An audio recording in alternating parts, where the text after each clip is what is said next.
नमस्ते प्रणाम दोस्तों, मेरा नाम पूजा मिश्रा। हमारे YouTube चैनल पर आप सभी लोगों को स्वागत है। आप लोगों को मैं एक बेटी विवाह गीत सुनाने जा रही हूँ। आप हमारे चैनल को लाइक करें, सब्सक्राइब करें, शेयर करें, कमेंट करें। कमेंट बताएं हमारा गाना कैसा लगा। Thank you. मचिया ही बैठी गौरा बटिया निहाराई, कब आई है तापसी हमारे जी। मचिया ही बैठी गौरा बटिया निहाराई, कब आई है तापसी हमारे जी। बरहे बारी सवा पे लौटे सदा शिव, कैली है दूसरा बियाह जी। बरहे बारी सवा पे लौटे सदा शिव, कैली है दूसरा बियाह जी। एक हाथे ली गौरा चंदन पीढ़ैया, दूजे हाथे गंगा जुड़े पानी जी। एक हाथे ली गौरा चंदन पीढ़ैया, दूजे हाथे गंगा जुड़े पानी जी। लेऊ सदा शिव बैठ्यूं चंदन पीढ़ैया, पियऊं गंगा जुड़े पानी जी। लेऊ सदा शिव बैठ्यूं चंदन पीढ़ैया, पियऊं गंगा जुड़े पानी जी।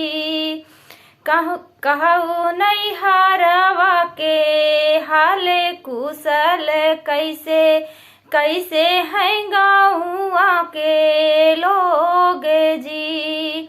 कहू नैहरवा के हाल कुशल, कैसे कैसे है गाँवा के लोग जी।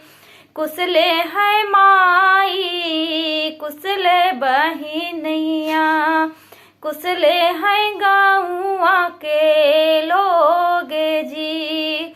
कुशल है माई कुशल बहिनिया, कुशल है गाँवा के लोग जी। एक नाही कुशल गौरा तोहरी से जरिया, कैली है दूसरा बियाह जी। एक नाही कुशल गौरा तोहरी से जरिया, कैली है दूसरा बियाह जी। कि मोरे भोले तोहरी भंगिया चोराए, किए धतुरवा के राग जी। कि मोरे भोले तोहरी भंगिया चोराए, किए धतुरवा के राग जी। कि मोरे भोले तोहरी सेवना से चूके, कैली हा दूसरा बियाह जी। कि मोरे भोले तोहरी सेवना से चूके, कैली हा दूसरा बियाह जी। नहीं मोरी गौरा हमरी भंगिया चोराओ, नाही धतूरे करांगे जी। नाही मोरी गौरा हमरी भंगिया चोराओ, नाही धतूरे करांगे जी। भंगिया पीसाते गौरा तुहिया कुलानू, भंगिया पीसाते गौरा तुहिया कुलानू। कैली है दूसरा बियाह जी। भंगिया पीसाते गौरा तुहिया कुलानू।